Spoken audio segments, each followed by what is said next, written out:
Assalamualaikum warahmatullahi wabarakatuh. Pertama-tama saya ucapkan puji dan syukur kepada Tuhan Yang Maha Esa karena berkat dan hidayahnya lah sehingga kita dapat berkumpul di tempat ini untuk mengadakan presentasi secara daring. Yang terhormat Ibu Hajrah Hamzah dan Ibu Fajriani Aziz selaku dosen pengampu mata kuliah perilaku organisasi dan teman-teman sekalian yang saya banggakan. Saya selaku moderator Sri Isma Wahyuni Ismail akan memimpin jalannya presentasi kali ini. Adapun anggota dari kelompok 2 yaitu Muhammad Rehan Reliansa, Yesi Armalia, Rizka Wardani, Syamsinar, Putriani, dan saya sendiri. Untuk mempersingkat waktu, presentasi akan dilakukan sekarang. Untuk materi pertama akan dibawakan oleh saya sendiri. Menurut Laureat, kerja tim didefinisikan sebagai kemampuan individu dalam berkolaborasi dan bekerja dengan orang lain untuk mencapai tujuan bersama dalam konteks kelompok kerja tim kerja diterapkan pada seluruh bagian organisasi.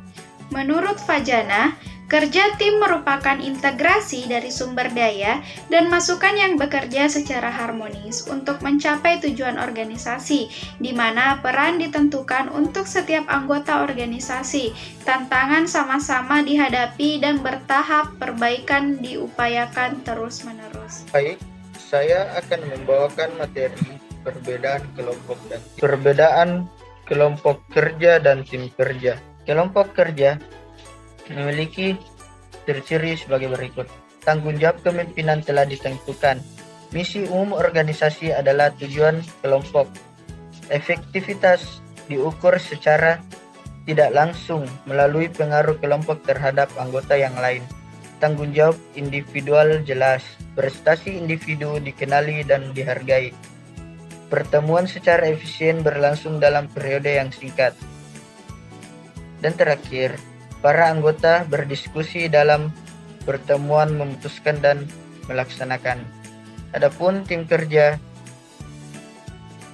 memiliki kelompok kepemimpinan dibagi di antara para kelompok spesifik, tujuan unik bagi tim. Efektivitas diukur secara langsung melalui hasil kerja tim. Tanggung jawab tim yang jelas. Biasanya ada perayaan tim. Usaha individu juga dikenali tim. Ada diskusi di awal dan di akhir. Pertemuan yang meliputi pemecahan masalah, dan yang terakhir, para anggota berdiskusi, pertemuan, memutuskan dan menunjuk kerjasama yang nyata. Tipe-tipe tim. Pertama, tim pemecahan masalah. Tim pemecah masalah dibentuk untuk memecahkan masalah-masalah yang dihadapi organisasi seperti peningkatan kualitas, efisiensi, lingkungan kerja, dan lain-lain. Tim ini umumnya terdiri dari 4-12 orang dari departemen yang sama. Mereka saling berbagi gagasan dan menawarkan saran untuk memecahkan masalah yang dihadapi. Yang kedua, tim kerja pengelolaan diri. Tim yang tidak hanya dapat memecahkan masalah, tetapi juga memikul tanggung jawab sepenuhnya akan hasil-hasilnya. Tim ini umumnya terdiri atas 10 hingga 15 orang yang mengambil alih tanggung jawab dari para supervisor. Yang ketiga, tim lintas fungsional. Tim yang terdiri dari individu yang memiliki tingkat hierarki yang sama, tapi dari bidang kerja, departemen, bidang, atau bagian yang berbeda untuk menyelesaikan suatu tugas. Tim lintas fungsional ini bertujuan meningkatkan komunikasi dan penelusuran catatan kerja yang akan membawa pada peningkatan produktivitas dan kepuasan klien. Yang keempat, tim virtual atau virtual teams. Tim virtual adalah kelompok yang menggunakan teknologi komputer dan sistem informasi sebagai alat untuk koordinasi dengan orang-orang yang terpisah secara fisik guna mencapai sasaran bersama. Teknik ini tersebut memungkinkan orang saling bekerja sama lewat metode online, kendati mereka dipisahkan oleh yurisdiksi negara bahkan benua. Dimensi kerja sebuah tim. Yang pertama, cooperating atau bekerja sama. Anggota tim yang efektif, rela dan mampu bekerja bersama daripada bekerja sendirian. Yang kedua, coordinating atau koordinasi. Anggota tim yang efektif secara aktif mengelola kerja tim sehingga tim bertindak secara efisien dan harmonis. Yang ketiga, communicating atau komunikasi. Anggota tim yang efektif menyampaikan informasi secara bebas, bukan menimbunnya, secara efisien menggunakan saluran dan bahasa yang terbaik, dan menghormati, meminimalkan emosi negatif. Yang keempat, comforting atau kenyamanan. Anggota tim yang efektif membantu rekan kerja mengatur keadaan psikologis yang sehat dan positif. Yang kelima, conflict resolving atau pemecahan masalah. Konflik tidak dapat dihindari dalam pengaturan sosial. Jadi, anggota tim yang efektif memiliki kemampuan dan motivasi untuk menyelesaikan disfungsional ketidaksetujuan antara anggota tim. Baik, selanjutnya yaitu konflik kerja tim. Ada beberapa penyebab konflik kerja tim, yaitu yang pertama kelangkaan sumber daya, ambiguitas yurisdiksional. Yang ketiga yaitu kerusakan komunikasi, pertentangan kepribadian, perbedaan kekuatan dan status. Dan yang terakhir ialah perbedaan tujuan. Yang keenam, ada membangun tim yang efektif. Menurut Robert B. Maddox dalam buku Perilaku Organisasi yang dikutip dari EROI 2018 mengatakan bahwa manfaat membangun tim yang efektif adalah: yang pertama, dengan adanya tim maka sasaran yang realistis ditentukan dan dapat dicapai secara optimal. Yang kedua, anggota tim dan pemimpin tim memiliki komitmen untuk saling mendukung satu sama lain. Ya, anggota tim memahami prioritas anggota lainnya dan dapat saling membantu satu sama lain. Yang keempat, komunikasi bersifat terbuka. Diskusi cara kerja baru atau memperbaiki kinerja lebih berjalan secara baik karena anggota tim terdorong untuk lebih memikirkan permasalahannya. Yang kelima, pemecahan masalah lebih efektif karena kemampuan tim lebih memadai. Keenam, umpan balik kinerja lebih memadai karena anggota tim mengetahui apa yang diharapkan dan dapat membandingkan kinerja mereka terhadap sasaran tim. Yang ketujuh, konflik diterima sebagai hal yang wajar dan dianggap sebagai kesempatan untuk menyelesaikan masalah. Melalui diskusi tersebut, konflik bisa diselesaikan secara maksimal. Baik, saya akan menjelaskan tentang ciri-ciri kerja tim yang efektif dan komponen kerja tim.